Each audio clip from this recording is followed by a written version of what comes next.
अस्सलाम वालेकुम नाज़रीन, इस वक्त मैं मौजूद हूँ वादी चित्राल में और मेरे पीछे आप देख सकते हैं ये है गोल्डन ईगल। गोल्डन ईगल जितने भी बाज फैमिली है उसमें सबसे ज़्यादा ताकतवर माना जाता है। इससे ज़्यादा ताकतवर बाज कोई नहीं होता। जो बाज़ों की नस्ल है ये इतना ताकतवर है कि जो मारखोर होता है उसको ये उठा सकता है। इससे मारखोर का शिकार भी किया जाता है। लेकिन इस वक्त मेरे पीछे ये जो आप गोल्डन ईगल देख रहे हैं ये बिल्कुल आज़ाद है, बंधा हुआ नहीं है, बिल्कुल आज़ाद है। किसी किस्म की भी इसको रुकावट नहीं है उड़ने में, लेकिन उसके बावजूद भी ये उड़ नहीं पा रहा, कहीं जा नहीं पा रहा। इसकी क्या वजूहात हैं ये जानते हैं। इस वक्त हमारे साथ चित्राल के शहज़ादा गुल साहब मौजूद हैं जिन्होंने इसको रेस्क्यू किया है। उनसे इसकी तफसील लेते हैं कि क्या वाक़या हुआ है, कितना नायाब परिंदा अभी तक यहाँ पर बीमार पड़ा हुआ है और उसका इलाज नहीं हो पा रहा। अच्छा शहज़ादा गुल साहब ये बताइएगा कि ये जो गोल्डन ईगल है ये कहाँ से आया है? ये जी द्रोश का इलाका है, हमारे नीचे द्रोश तहसील है हमारी, उसका इलाका है, उसको शिशकुह नाला कहते हैं जो मदगलश्त को जाती है। उस दरे में ये अपने घोंसले से गिर के जंगल में गिरा हुआ था। वहाँ चरवाहों ने इसको रिकवर किया, कहा कि पकड़ के इसको बाज़ार ले आए, द्रोश बाज़ार, ताकि इसको बेच सकें। लेकिन आपको मालूम है कि पाकिस्तान में गोल्डन ईगल का कोई तिजारत नहीं है, कोई इसको पालता भी नहीं है, कोई इसको ख़रीदता भी नहीं है, इसकी कोई तिजारत नहीं है। ये सिर्फ़ यहाँ पे जंगलों में की खूबसूरती है, जंगलों में रहता है और जो ज़ख्मी मख्मी ऐसे कमज़ोर जानवर होते हैं उनको पकड़ता है। ये पकड़ के इलाके को बीमार जानवरों से साफ़ करता है, इसीलिए इसको सर्जन भी, जंगलों का सर्जन भी कहते हैं। तो जनाब मुझे जब ये पता चल गया तो मैं वहाँ पे अपना बैठा बेच के इसको द्रोश से मैं अपने गाड़ी में ले आया, घर पहुँचाया, इसको रेस्क्यू किया, इसको खाना दिया, चिकन इसको खिलाया, ठीक ठाक खाने में ठीक ठाक था। शुरू में एक चूज़ा एक चिकन पूरा खा लेता था। आहिस्ता आहिस्ता कुछ अरसा बाद पता चल गया कि इसकी एक टांग भी टूटी हुई है। तो मैंने उसको बांध दिया कपड़े से, उसको बांध के, ये लड़कों ने उसको बांध के थोड़ा इसका वो किया, एंटीबायोटिक इसको दिया, थोड़ी दवाएं इसको दी जो हम मकामी तौर पर बाज़दारी में इस्तेमाल करते हैं। वो एंटीबायोटिक मैंने इसको दिए। देने के बाद कुछ अरसा बाद ये टांग कुछ टेढ़ा होकर जुड़ गया।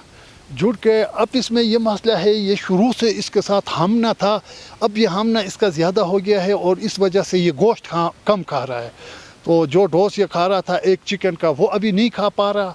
ये सिर्फ अभी ज़्यादा से ज़्यादा एक पाव या आधा पाव गोश्त खा लेता है। एक टांग और कलीजियाँ और पोटे ये खा लेता है आधा पाव के करीब।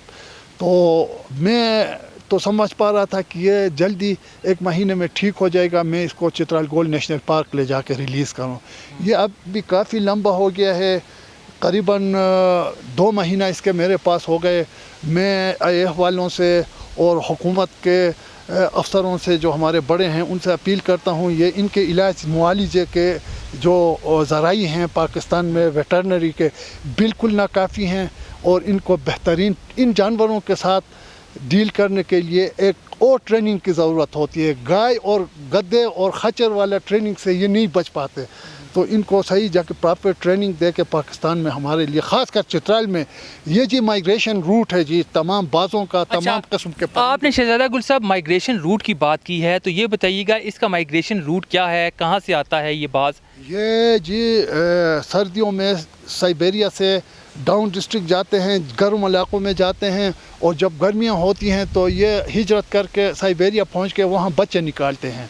निकाल के वहाँ से फिर जब अक्टूबर का महीना सितंबर का एंड हो जाता है, ये वापस मैदानी इलाकों की तरफ रुख करते हैं। तो ये इनका माइग्रेशन रूट है, यहाँ से गिलगित तक ये बहुत लंबा चौड़ा रूट है। इसमें ज़्यादातर बास इस रूट से सफ़र करते हैं। अच्छा शहजादा गुल साहब, ये बात बताइएगा, हमारे अपने भी कुछ सोर्सेज हैं, अगर कोई बंदा इसको इलाज करना चाहे, इसको अडॉप्ट करना चाहे, क्या आप उसको देंगे? ये असल बात ये है जी, ये मैं इसकी क्लाइमेट को देखता हूँ, ये इनका हैबिटेट है चित्राल।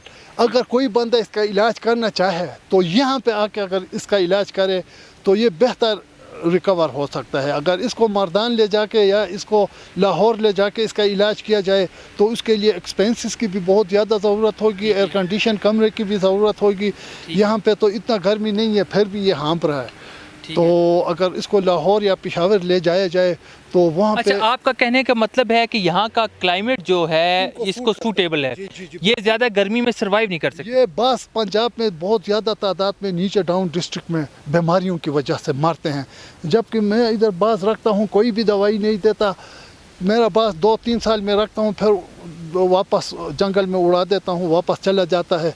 ये इधर इनको कुछ नहीं होता। कि क्लाइमेट की बात है जी, यहाँ का जो आबो हवा है बहुत बेहतर है, नीचे की आबो हवा की निस्बत यहाँ की जो क्लाइमेट है बहुत बेहतर है।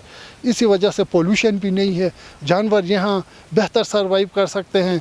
अगर यहाँ पे फार्मिंग का भी, फाल्कनरी फार्मिंग का फार्म भी लगाया जाए तो ये क्लाइमेट निस्बतन डाउन डिस्ट्रिक्ट के ये बहुत बेहतर है।